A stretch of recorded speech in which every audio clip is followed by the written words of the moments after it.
Welcome to the deep dive. Today we're diving into linear elastic fracture mechanics. Ooh, sounds intense. It is, but fascinating too, I promise. We've got 3 academic papers here. And get this, the math they use to predict how cracks act. Sometimes it says crack lips should overlap. Wait, what? How's that even possible? Exactly, that's what we're going to figure out. How do researchers handle this overlapping lips thing? And what's it tell us about the limits of using theoretical models to explain real-world things? Makes you wonder how much we can really trust those models, huh? Right. We'll also look at how stress around a crack compares to an intact plate. Does a crack actually weaken material as much as we think? That's the question. Get ready for some surprises. It's not always what you'd expect. I'm intrigued already. Okay, so first things first, gotta define a key concept. The mathematical crack. What's that all about? So basically, a mathematical crack is a straight crack, but we pretend its lips are 0 distance apart. It's just an idea, a simplification to make analysis easier. Ah, so not a perfect picture of a real crack, just a starting point. Exactly. And this idea leads to the paradox of overlapping lips. These papers look at the classic solution for an infinite plate. Got a mathematical crack in it under stress. Okay, I'm following so far. Now, for certain combos of stress, the math says those cracked lips should overlap. But in the real world, that's impossible. Like parts of the material passing through each other. That's wild. Right. Shows how theoretical models can give results that contradict reality. The researchers use this plexiglass plate, infinite they say, with specific dimensions and stress values, and these biaxiality ratios. Biaxiality, what now? It describes the balance of stresses in different directions, affects the crack shape. So they're testing when the model breaks down, right? Exactly. Some stress conditions give you a normal open crack, but change the stress values, the biaxiality ratios, boom, overlapping lips. This is where stress intensity factors, or SIFs, come in. They measure how intense stress is near a crack tip. Basically, how much stress is focused at the very tip of the crack. Yep. And the overlapping lips thing leads to a negative Modi stress intensity factor. Negative, so the stress is trying to push the crack closed. That doesn't make sense. Exactly. Shows how nonsensical a classic solution can be sometimes. There's even a graph in the paper showing these negative SIF values. But these weird results, they actually give us clues, show us we need a new approach. Enter the inverse problem. Okay, so now we're tweaking the model to match reality, right? Exactly. With the inverse problem, researchers apply an opposite displacement field, basically a counterforce, to stop the overlap, like pushing those overlapping lips back where they should be. Clever. They modify specific terms in the displacement equations, keep others that represent natural crack behavior. So they're carefully fixing the overlap without messing up the rest of the model. Precisely. And this change brings in contact stresses. Contact stresses. Is that like the force that actually stops crack lips from overlapping in the real world? Bingo. The model now knows those lips can't pass through each other, and it includes the forces that happen when they touch. And here's a kicker. These contact stresses depend on the material's compliance. Stiffer materials need higher contact stresses to stop the overlap. So a stiff material fights back harder against overlapping, like it doesn't want to change shape. Exactly.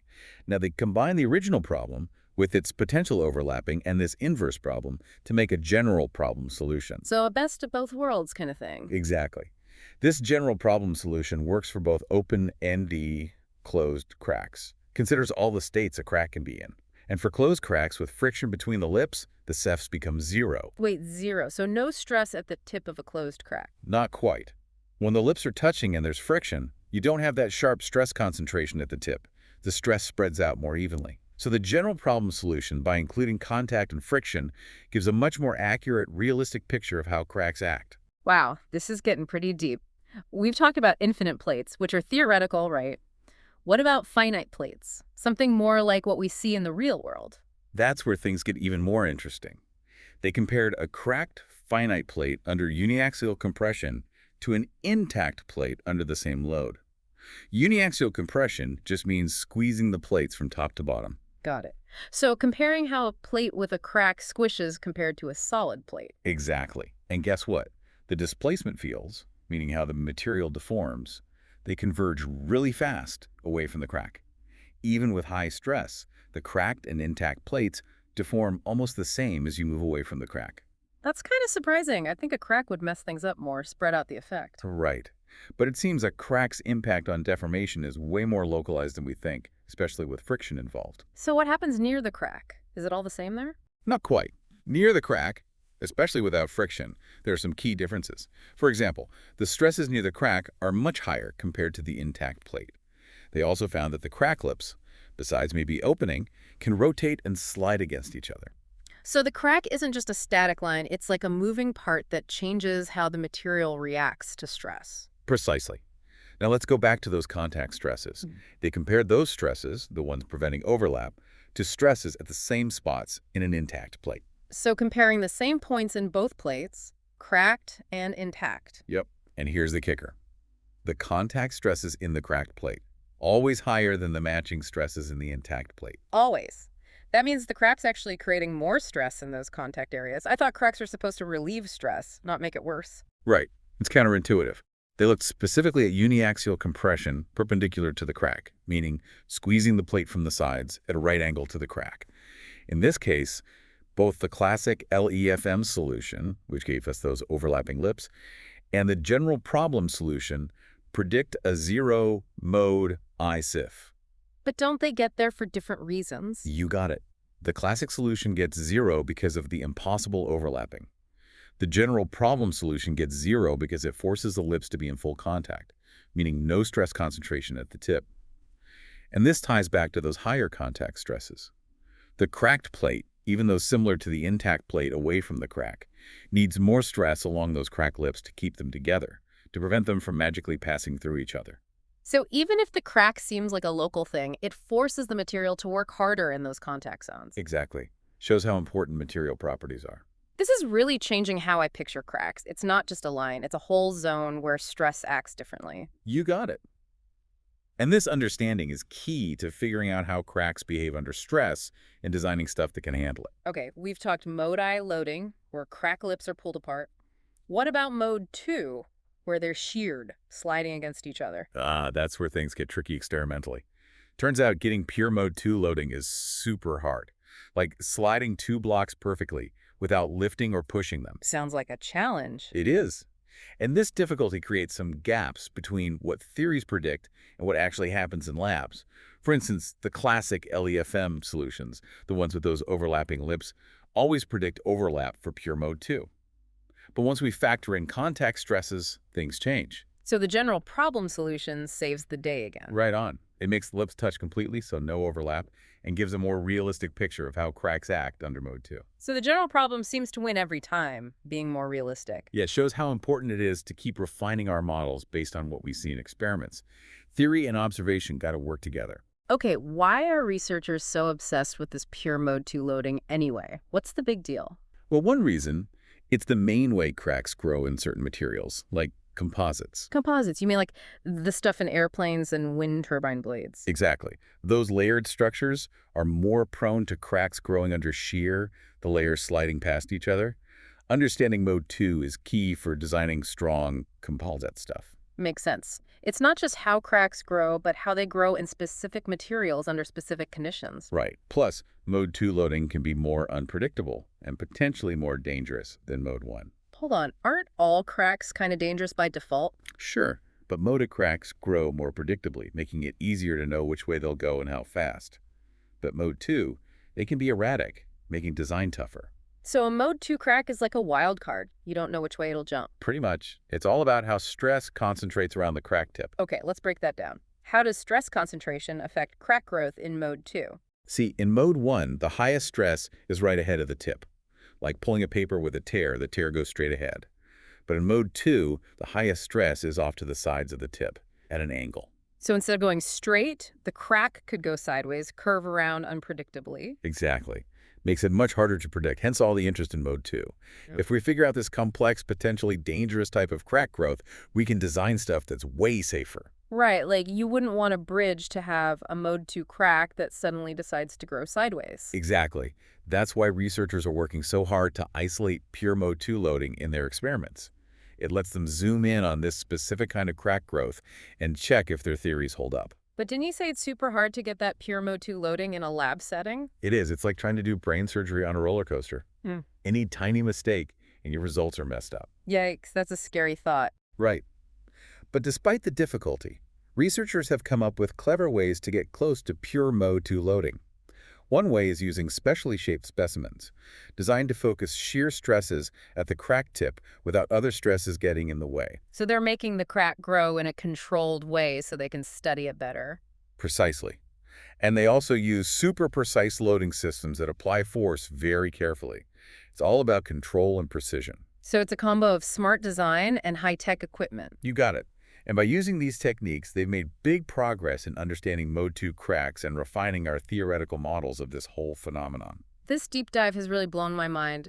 It's amazing how much there is to know about cracks, stresses, and how materials behave. There's a whole hidden world, right? And we've only just scratched the surface. Well, I'm hooked. Now, we talked about how those theoretical models can be wrong, like with those impossible overlapping crack lips. But what about those stress neutralization techniques the researchers use? They sounded pretty cool. Oh yeah, those are really interesting. It's a prime example of how we can use math to solve real-world problems in fracture mechanics. Basically, the idea is to introduce a second stress field that cancels out or neutralizes the stress in a specific part of the material. Like using a negative stress field to create a zone of zero stress. Exactly. In these papers, they use this technique to create those parabolic cracks we talked about before. But instead of actually cutting or drilling those cracks, they did it all with math, by manipulating the stress fields. So virtual crack creation, they're using equations to sculpt the stress field into the shape they want. You got it. These stress neutralization techniques are super powerful for analyzing complex crack shapes and understanding how they affect the way stress is spread out within a structure. Man, my brain is doing backflips. We've covered so much ground: overlapping lips, contact stresses, mode 2 loading, material properties, crack shape, and now stress neutralization techniques. And we're just getting started. I know, right? It's like a crash course in advanced fracture mechanics. You're picking it up quickly, though. Well, I'm really enjoying it, but I do have a more practical question. We've talked about how cracks form and behave, but what can we actually do about them? How do engineers deal with the risks of cracks and prevent things from, breaking catastrophically? That's a great question, and it brings us to the idea of crack management and damage tolerance. Damage tolerance, is that like designing things to handle some damage without falling apart completely? Exactly. Yeah. It's a big deal in modern engineering. The idea is that cracks are going to happen. We can't stop them completely. So we got to design things that can handle them without compromising safety. So it's a more realistic approach, acknowledging that there will be imperfections. Precisely. Damage tolerance needs a deep understanding of fracture mechanics. It relies on complex models and analyses to predict how cracks will grow and ensure things stay strong, even with some damage already there. So it's about using the right materials, designing smart structures, and having good inspection and maintenance to catch cracks early on. You got it. And this approach is becoming even more crucial as we create more complex and lighter structures that push the limits of material science. This deep dive has been eye-opening. It's made me realize that fracture mechanics is a really important part of keeping us safe. Absolutely. It's a fascinating and dynamic field. And as we wrap up this part of our exploration, I think it's safe to say that we've busted the myth that all cracks are bad. Right. Sometimes cracks are there to make things stronger and more resilient. Exactly. Understanding how cracks work and how to manage them is key to building a world that's both innovative and safe. Couldn't have said it better myself. But there's still so much more to explore. In part 3 of this deep dive, we'll get into the nitty-gritty of stress intensity factors and how they're used to predict crack growth and check the strength of materials. Stay tuned. We're going even deeper into the world of cracks, stresses, and the science of keeping our built environment safe and sound. Welcome back to the Dip Dive. We're still digging into cracks and stresses, and now I'm curious, how does a crack's shape, like its actual geometry, affect how it behaves? Oh, that's a great question. The geometry of a crack makes a big difference. It's Yeah. not just about whether they're a crack. It's about the specifics. Okay, so let's break it down. How does the length of a crack matter? Well, think about a sheet of paper with a tiny tear and another with a long tear. The one with a longer tear is going to rip easier, right? It's weaker. Yeah, makes sense. Longer crack, bigger weak spot. Exactly. And longer cracks tend to have more stress concentrated at the tip, which, remember, makes them grow faster. So longer crack, faster growth, more dangerous. Got it. What about depth? Does that matter? Absolutely. Deeper cracks, especially the ones that go most of the way through the material, those are more serious than shallow ones. Think of it like a deep cut on your skin versus a scratch. Ouch, yeah, that makes sense. A deep crack would weaken the whole thing way more. Right. It really affects how much load the material can handle and how well it resists further damage. Okay, length, depth. What about the shape of the crack? Does that play a role? Definitely. The shape can have a big impact. Sharp, pointy cracks concentrate stress more than rounded ones. So a sharp crack's like a knife, and a rounded one's like I don't know, a blunt object pushing through. Yeah, that's a good way to visualize it. And this difference in stress concentration, it affects how fast the crack grows A and D, which direction it goes. Sharp cracks grow faster, more predictably. Rounded cracks, they can be more stable, grow slower. So the shape of the crack kind of guides how the stress flows through the material. Exactly. Engineers have to think about what kinds of cracks might form and how they'll behave under different stresses. Gotcha. So we've got length, depth, shape. What about orientation? Like, does it matter which way the crack's pointing relative to the force being applied? Oh, absolutely. That's a huge factor. Let's say we have a crack in a plate. If it's perpendicular to the force, like pulling a sheet of paper with a tear across the width, it's more vulnerable to modi loading, that pulling apart we talked about. Right, because the force is pulling directly on the crack, trying to open it up. Exactly. But with mode 2, that shearing, the orientation gets trickier. It's not as simple as one way being better or worse. So it's more about how the shear force interacts with that specific crack angle. You got it. We got to consider all these things together.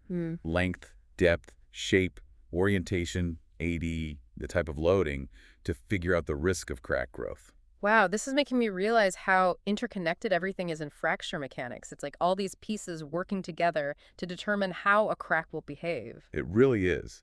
And understanding this interplay is what allows engineers to design stuff that can handle those forces and stay safe and reliable. Now, these papers we're looking at, they focused on parabolic cracks, right? Why that specific shape? They use those parabolic cracks to model a real-world crack shape called a rounded V-notch. Rounded V-notch. So like a V shape, but with a rounded tip instead of a sharp point. Exactly. These rounded notches are pretty common because they actually help reduce stress concentrations. So it's like intentionally creating a weak spot, but one that's less likely to cause problems than a sharp crack. Exactly. The parabolic shape is a good mathematical model for those rounded notches so that researchers could analyze how they behave and how they affect stress distribution. So they're using these ideal parabolic cracks to learn about the real-world notches. What did they find out about the stresses around those cracks? Well, like we saw with straight cracks, the parabolic crack had the biggest impact near its tip, where the stress was most concentrated. Makes sense. That's where the material is feeling the most force. Right. But as you moved further away from the notch tip, the stress field started to look more like what you'd see in a normal, intact plate. So again, the effect of the notch is mostly localized, even though it's changing how stress is distributed. Exactly. And this is a key finding. It tells us that notches, even though they create those stress hotspots, don't necessarily weaken the whole structure, especially if they're designed well and placed strategically. So it's all about managing those stress concentrations, making sure they don't lead to crack growth. Precisely. And this is where understanding fracture mechanics is so important. It gives engineers the knowledge to design things that can handle those stresses and stay strong, even with those intentional notches. Speaking of intentional design, those stress neutralization techniques you mentioned before, they really piqued my curiosity. Can you unpack those a bit more? Sure, it's a really cool example of using math to solve tricky problems in fracture mechanics. The basic idea is you add another stress field that basically cancels out or neutralizes the stresses in a particular spot in the material. So like adding a negative stress field on top of the existing one to create a zone of zero stress. Exactly. And in these papers, they use this to mathematically make those parabolic notches without actually changing the material physically. That's mind-blowing. It's like virtual material removal. They're using equations to sculpt the stress field into the shape they want. You got it. These techniques are super powerful for studying complex crack shapes and seeing how they affect the stress distribution. Okay, so we've talked a lot about how cracks act, their shape, and even how researchers are using fancy math to study them. But what about real-world applications? What can engineers actually do to prevent things from breaking? That's a great question. And it leads us to this really important concept called damage tolerance. Damage tolerance. So designing things to be able to handle some damage without completely failing. Exactly. It's a key idea in modern structural engineering. We accept that cracks and flaws are going to happen. We can't always prevent them. So we design things to tolerate them safely. So it's more realistic, acknowledging that nothing's perfect. Precisely. Damage tolerance requires us to really understand fracture mechanics. We use sophisticated models and analyses to predict how those cracks will grow and make sure the structure stays safe, even with existing damage. So it's about using the right materials, designing smart structures, and having good inspection and maintenance programs to catch cracks early. You got it. And this approach is even more important now as we build more complex and lightweight structures, pushing the boundaries of material science. This deep dive has been a real eye-opener. It's made me see how important fracture mechanics is for safety and reliability. It's a fascinating field, that's for sure. And as we wrap up this part, I think we can confidently say that cracks aren't always the villains we make them out to be. Right. Sometimes cracks actually make things stronger and tougher. Exactly. It's all about understanding how they work and how to manage them. That's the key to building a world that's both innovative and safe. Now, switching gears a bit, I want to dig into those material properties we touched on earlier. They seem to play a big role in how cracks act. Can you talk more about how things like strength, stiffness, and toughness affect how a material responds to cracks? Of course. Material properties are absolutely fundamental to fracture mechanics. Let's start with strength. Strength basically means how much stress a material can handle before it permanently deforms or breaks. So a high-strength material can take more abuse before it gives in. Exactly. When it comes to cracks, a material's strength determines how much stress is needed to start a crack or make an existing one grow. A weak material will crack more easily and won't handle as much stress before those cracks become a problem. Okay, that makes sense. What about stiffness? Where does that fit in? Stiffness is how much a material resists deformation under stress. Think of it like how springy or rigid something is. A stiff material, like a steel beam, is hard to bend, while a less stiff material, like a rubber band, bends easily. Okay, I get the picture. But how does stiffness affect crack behavior? Well, one important thing is that stiffer materials tend to concentrate stress more around cracks. They don't give as much, so the stresses build up more quickly around those weak points. But wouldn't a stiffer material also be stronger and therefore better at resisting cracks? That's a common misunderstanding. Strength and stiffness aren't always directly related. You can have materials that are stiff but not strong, and vice versa. So something might be hard to bend, but it could snap easily if you pull on it too hard. Exactly. That's why both strength and stiffness matter when we're thinking about cracks. Now let's talk about toughness. Toughness is all about a material's ability to absorb energy before it fractures. Sounds like a measure of how much punishment a material can take before it breaks. That's a good way to put it. Toughness is about how much energy it takes to make a crack grow. So a tough material resists crack growth, even if it's not super strong or stiff. So toughness is about absorbing energy and stopping a crack from spreading easily. Exactly. A tough material can take a hit, literally, and dissipate that energy so the crack doesn't grow as much. This is really interesting. Strength, stiffness, and toughness are all playing a role in this whole crack behavior thing. It's like finding the right balance between those properties to handle the stresses. Absolutely. And it's not just about the material itself. Designing structures that minimize stress concentrations and can tolerate some flaws is crucial too. Right. It's a holistic approach thinking about both the materials and the design. You know, another thing that stuck with me throughout this deep dive is the importance of those contact stresses. They're clearly a bigger deal than I initially realized. You're right. Understanding how those contact stresses affect crack behavior is super important for designing safe and reliable structures. Okay, let's revisit contact stresses one more time. Can you remind me what they are and why they're so important when we talk about cracks? Sure. Contact stresses are simply the forces that happen when two surfaces press against each other. In fracture mechanics, we're mainly interested in the contact stresses between the lips of a crack. Right, because those crack lips can't actually pass through each other, even though those classic models sometimes say they do. Exactly. When those lips touch, they push on each other, and that creates contact stresses. Those stresses act like an internal brace, trying to hold the crack together and stop it from growing. So they're working against the forces that are trying to pull the crack open. Exactly. How strong those contact stresses are depends on things like the applied load, the crack shape, and, as we've been discussing, the material properties. Right, those material properties, strength, stiffness, toughness, they all determine how much those crack lips push back. And didn't we learn that those contact stresses can actually be higher than the stresses in a similar spot in a normal intact plate? That's right. It seems counterintuitive at first, right? It's like the crack is concentrating stress in those contact areas, even if the stress further away is normal. So even if the crack seems like a localized thing, it makes the material work harder in those specific spots. Precisely. It's kind of like trying to hold two slippery blocks together while someone's pulling them apart.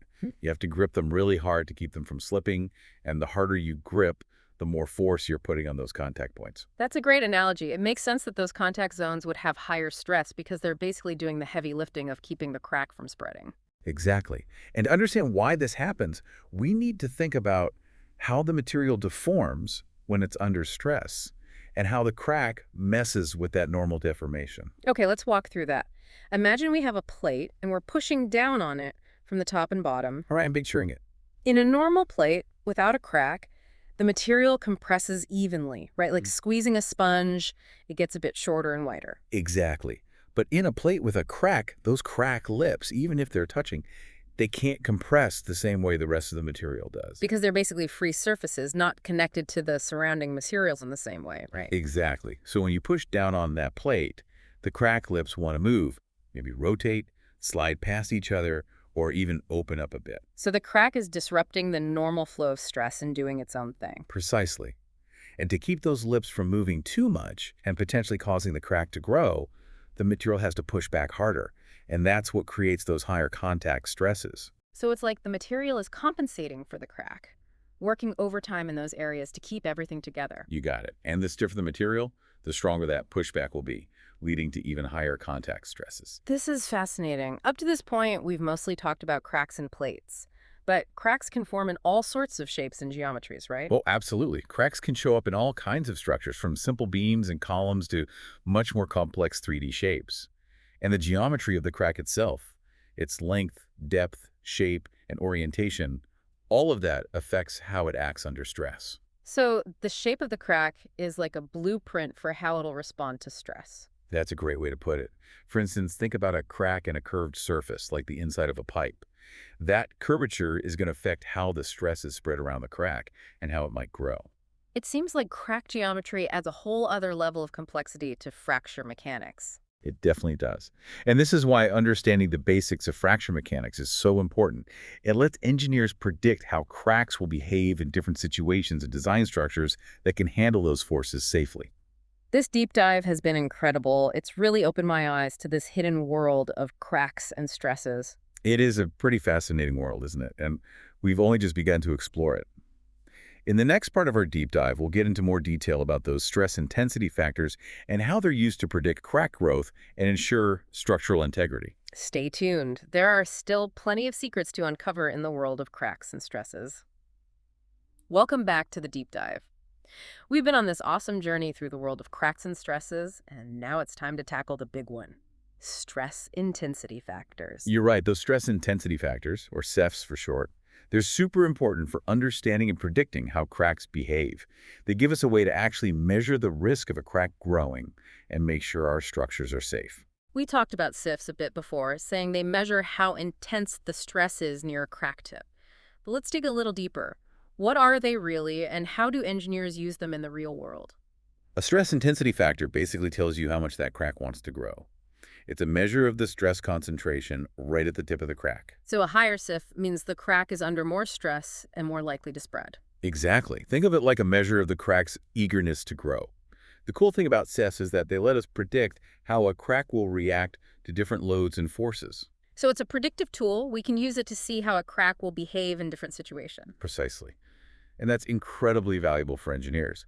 It helps them design safe structures and figure out how long a component will last before it needs to be fixed or replaced. Now, we've talked about those different modes of loading: mode I, mode 2, and mode 3. Do we have different stress intensity factors for each of those modes? Yep, you got it.